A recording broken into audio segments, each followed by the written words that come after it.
And the motorbike riders begin to show their heads after they have seen the Clarky video of how to ride in the snow.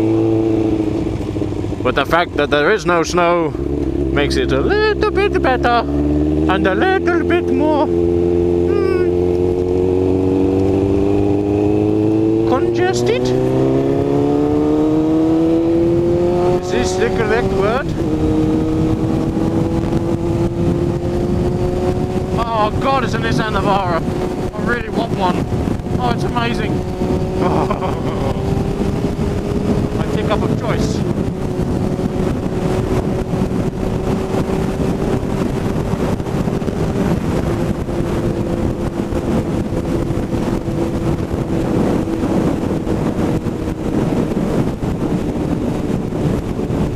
I want to go past.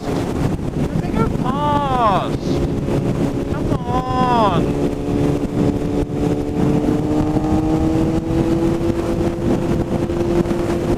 Aye, aye.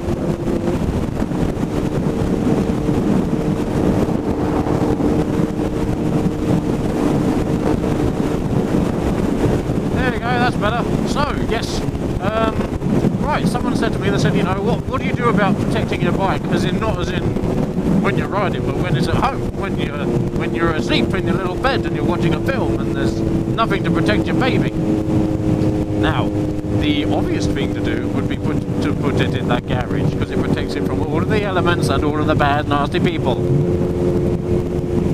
But you know, what do you do if you want to protect your bike when it's on the outside? Now, what everyone does say is they say, well, if someone wants your bike, they'll bloody well get it.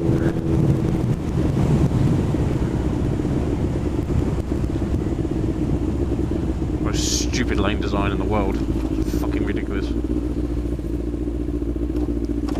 But yeah, if someone wants the bike, they will get it. No matter what defences you put in place, they will get it. They will find a way, they will take the time, they will do whatever.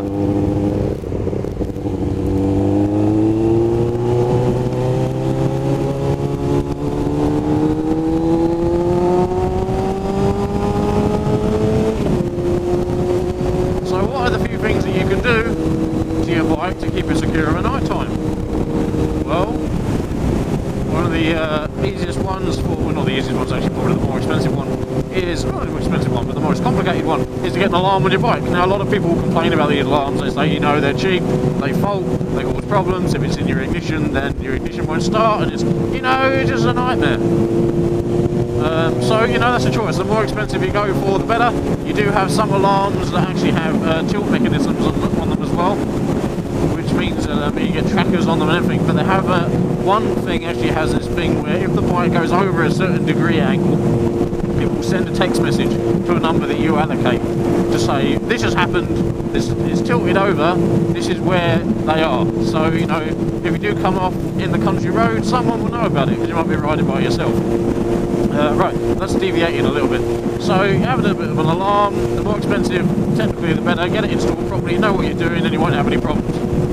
You can get ones where you can remotely turn off the engine from a distance, and they're always useful. The other thing you've got a ground anchor. Now your ground anchor is only as good as the bolts to bolt it into the ground with.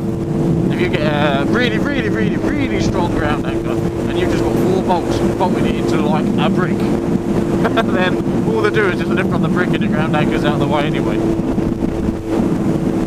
So what I would go for is, if you're going to go for a ground anchor, do similar to what a lot of people do, is they have a really, really, really thick loop, like an eyelet, about this thick, the steel, going around, and you have that going into a cement block. And you know, like not even a block, but just like this massive, huge slab of cement that's a lot wider, maybe the wide of the bike, and then bury that. And the amount of weight that you'll have there, they'll have a hell of a time trying to cut through that eyelet and trying to get that slab out of the ground, because they have to dig down. I'm talking about, you know, like 2 feet, 2.5 feet deep, 2 feet wide, buried under some soil.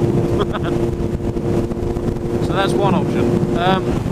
You've got to remember that what they do is they'll go for the weakest link. So if you've got a ground anchor, you want to chain it up, and if you've got a really crap, cheap chain, they'll go for the chain.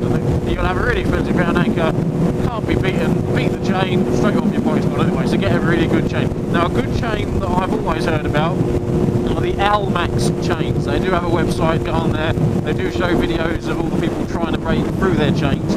Now this is, I haven't got experience of these chains, but I mean I never tried to break into one, but apparently they are mighty good. They are expensive though, you're probably looking, you know, sort of at least 100 quid for one. But at the end of the day, if they don't end up breaking into it, then that's saving your bike. Even if you claim on your insurance, that's your no claims, that's your future insurance, that's, you know, there's a lot of stuff going on there. Yeah, so you got your disc brakes, disc alarm, brake alarm, oh, whatever, disc brake alarms, whatever, I don't know what they're called, I've forgotten. You put it on your disc brake, and you get the alarmed ones, you can get all sorts of it. Now they're good, you can get those, they're not that expensive as well, they're quite cheap. I don't know how strong they are if you try to break them. What a lot of people tend to do is they forget that they have them on their front wheel, and because they're only little, they're only about this big. And people forget that they have them, and they put them on the front wheel, try to pull away. There's someone that I actually heard about, they actually proper wheel spinned it, forgot they had this on the front, and the bike just, because it just locks up your front wheel like anything, and probably buggers your brake, warps that, your disc, and probably fuck up your forks as well. So that's an option. What you can do on quite a lot of them now, they have a cord that goes from the disc brake all the way to the throttle, just as a reminder to say, by the way, there is a disc brake lock on the front of the bike, please take me off because otherwise it's going to hurt my bike. We do have a lot of other things that you can do. I mean,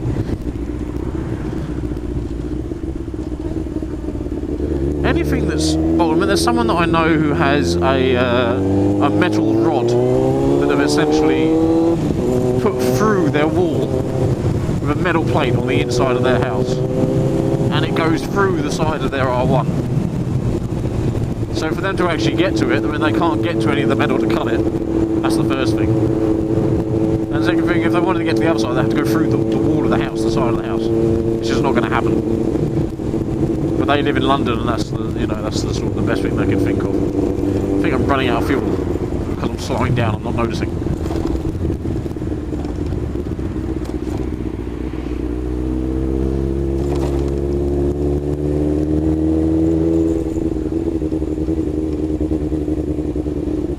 So yeah, that's what I would suggest if we're talking about, you know. Oh, got to be careful, haven't I? This was all slush earlier today and I'm not paying attention.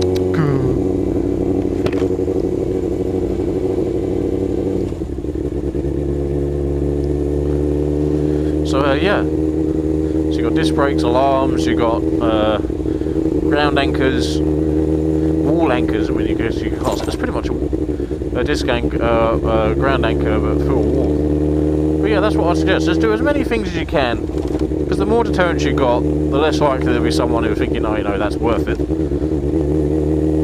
So, you know, spend a bit of money. If you can get the bike out of sight, put a cover on it. Do as many things as you can that make noise and also take time. That's my take on it. I love you all. Bye.